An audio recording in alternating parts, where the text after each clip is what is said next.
பயங்கரமாக மழை அடிச்சு ஊற்றிட்டுருக்கு. இப்போ வந்து நான் மட்டன் குழம்பு செய்ய போகிறேன். ஸோ அதுக்கு வந்து குக்கரில் கொஞ்சம் எண்ணெய் சேர்த்துட்டு நல்லெண்ணெய் சேர்த்துட்டு மட்டனை வாஷ் பண்ணி வச்சுருக்க மட்டனை ஆட் பண்ணியிருக்கேன். இது கூடவே சின்ன வெங்காயம் பேஸ்ட்டு இஞ்சி பூண்டு பேஸ்ட்டையும் வந்து ஆட் பண்ண போகிறேன். உடனே தண்ணி சேர்த்துறாதீங்க. கொஞ்சம் நேரம் அதை கிண்டி விட்டோன்னா மட்டனில் வந்து அந்த நல்லெண்ணுடைய வாசனை நல்லா அந்த ஃப்ளேவர் எல்லாம் உள்ளே இறங்கிடும். இப்போ இதில் நான் கொஞ்சம் மஞ்சள் தூள் சேர்த்துக்கிறேன். இப்போ இதில் சின்ன வெங்காயம் பேஸ்ட்டு அண்ட் இஞ்சி பூண்டு பேஸ்ட்டையும் வந்து ஆட் பண்ணிவிட்டு இதை நல்லா மிக்ஸ் பண்ணி விட்டுக்கலாம். இதையும் வந்து ஒரு 1 மினிட் நல்லா கிண்டி விடுங்க. இதோட ஃப்ளேவரும் வந்து நல்லா மட்டனுக்குள்ளே இறங்கணும். அப்போ தான் வந்து இந்த குழம்புக்கு ஒரு டேஸ்ட் கிடைக்கும். இப்போ இதில் தேவையான அளவு உப்பு சேர்த்துக்கிறேன். உப்பு சேர்த்திட்டு நல்லா மிக்ஸ் பண்ணி விட்டுக்கோங்க. அந்த உப்பெல்லாம் நம்ம மட்டனுக்குள்ளே போகணும் இல்லையா, அதனால் ஒரு 2 மினிட்ஸ் இதை அப்படியே விட்டுடலாம். இப்போ 2 மினிட்ஸ் ஆயிடுச்சு. இதில் வந்து நான் தண்ணி சேர்த்துக்கிறேன். ஸோ நான் அந்த மட்டன் குழம்பு வந்து ஒரு ப்ராப்பர் ரெசிபியாக நான் கொடுக்கல. சும்மா அந்த ரெய்னி டேயில் நான் என்ன சமைக்கிறேன் அப்படிங்கிறத மட்டும்தான் நான் வந்து கொடுத்துருக்கேன். ஸோ மட்டன் வந்து நல்லா வேகட்டும். இப்போ வந்துட்டு இது வந்து ஒரு குயிக் வெர்ஷன், ஒரு நெய் சோறு அப்படிங்கிற மாதிரி சொல்லலாம், இல்லைனா மசாலாவே இல்லாத பிரியாணின்னு சொல்லலாம். ஸோ சும்மா 4-5 பீஸ் மட்டன் போட்டு மட்டும் பண்ணிகிட்ருக்கேன். அண்ட் இது வந்து பார்த்திங்கன்னா மட்டன் குழம்பு சூப்பராக ரெடி ஆகிடுச்சு. நான் மசாலாலாம் அரைச்சி ஊற்றிட்டேன். ஸோ வாசனையே ரொம்ப சூப்பராக இருந்தது. இப்போ நான் என்னோடய version and quick version of நெய்ச்சோறு வந்து ரெடி ஆகிடுச்சு. அதில் மட்டன் பீஸஸும் வந்து ஆட் பண்ணியிருக்கேன். இப்போ வந்து அம்மாவுக்கு வந்து ஆஃபீஸ்க்கு லஞ்ச் கொடுத்து விட்டுடலாம்.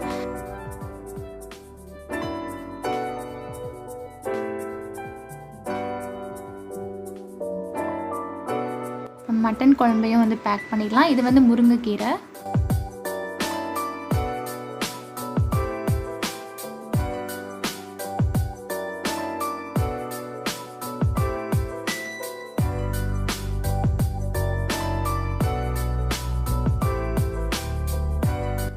இந்த மாதிரி நான் சமைச்ச அம்மாவுக்கு லஞ்ச் பேக் பண்ணி கொடுக்கும்போது எனக்கு ரொம்ப ஹாப்பியாக இருக்கும். ஏன்னா இத்தனை வருஷமாக ஸ்கூல் படிக்கும் போதாக இருக்கட்டும், அவங்க தான் நமக்கு பிரேக்ஃபாஸ்ட்டு லஞ்சு எல்லாமே பண்ணி பேக் பண்ணி கொடுத்து விடுவாங்க.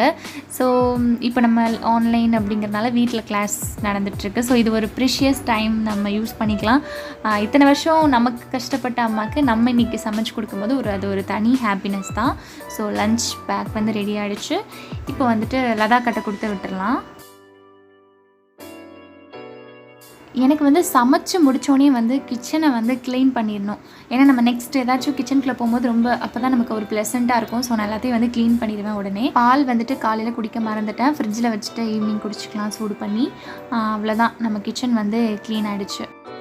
இப்போ அம்மாவுக்கு கால் பண்ணி லஞ்ச் எப்படி இருந்துச்சுன்னு கேட்டுடலாம். சாப்பிட்டியாம்மா? சூப்பர், சுவை, மனம் அனைத்தும் சூப்பர். நல்லா இருக்குப்பா டேஸ்டா மட்டன். சரி சரி. அது என்ன நெய் சோறா பண்ண? ஆமாம்மா. அதை நெய் சோறு தட்டியா சாப்பிட்டு நல்லாப்பா பண்ணுதுமா பாப்பா அப்படின்னு சொல்லி அது கொஞ்சம் கொடுத்தேன். அது மட்டன் சாதமும் கொடுத்தேன் சாப்பிட்டு. சரிம்மா சரிம்மா. சாப்பிட்டியா பாப்பா? நான் சாப்பிட்டேன். லதாக்காவும் சாப்பிட்டாங்க. அண்ணா மட்டும் தான் இன்னும் சாப்பிடல. சரி, சாயங்காலம் வந்து சாப்பிட்டுட்டேன். சரிம்மா. எனக்கு தம்பிகிட்ட சொல்லி விடுங்க, ஆஃபீஸில் இருக்காங்க. இது வந்து நான் வளர்க்குற செடி. இது வந்து பாகற்காய் செடி. சும்மா அந்த நம்ம வீட்டில் அந்த பாகற்காய் பழுத்திருக்கோம்ல, அதை வந்து போட்டது அழகாக முளைச்சி வந்துருச்சு. ஸோ இது பாகற்காய் கொடி, சாரி செடி கிடையாது, கொடி, பாகற்காய் கொடி. இது வந்து பசலைக்கீரை. இது வந்து ஆலுவேரா. அதுக்கப்புறம் இது வந்து என்னென்னு பார்த்தீங்கன்னா வெள்ளரி கொடி. ஸோ இப்போ தான் பூ பூத்து வந்திருக்கு. ஸோ காய் காய்ச்சதுக்கு அப்புறமா நான் காட்டுறேன். பார்த்திங்களா, அழகாக எல்லோ கலரில் பூ இருக்குது. ஈவினிங் வந்து ஓரளவு மழை விட்டுருச்சு. ஸோ வந்து கோலம் போட்டு முடிச்சாச்சு.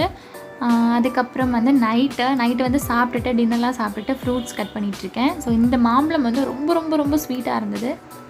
மாம்பழம் வந்து ஹீட்டு பிம்பிள்லாம் வந்துடும் அப்படின்லாம் சாப்பிடாமலாம் இருக்காதீங்க. ஏன்னா அந்த சீசனில் தான் நம்ம சாப்பிட முடியும். அதுக்கப்புறம் விட்டுட்டோன்னா கிடைக்காது. இதெல்லாம் என்னென்ன சொல்கிறோம் பாருங்க, கம்பி கட்டுற கதையெல்லாம் எடுத்து போடுறாங்க. ஸோ அண்ட் வந்து சப்போட்டா அதில் ஸ்கின்னை ரிமூவ் பண்ணிவிட்டு சாப்பிடலாம். டெய்லி ஏதாச்சும் ஒரு ஃப்ரூட்ஸ் எடுத்துக்கிறது ரொம்ப நல்லது. பனானா, டேட்ஸு அந்த மாதிரி. இப்போ வந்துட்டு பாதாம் வந்து வாஷ் பண்ணிவிட்டு ஊற வச்சுக்கலாம். எப்பவுமே ஊற வைக்கிறதுக்கு முன்னாடி லைட்டாக வாஷ் பண்ணிவிட்டு அதுக்கப்புறமா நீங்கள் ஊற வச்சுக்கோங்க. மார்னிங் இதை எடுத்து சாப்பிட்லாம். ரொம்ப ரொம்ப நல்லது. நிறைய ப்ரோட்டீன் இருக்குது இதில்.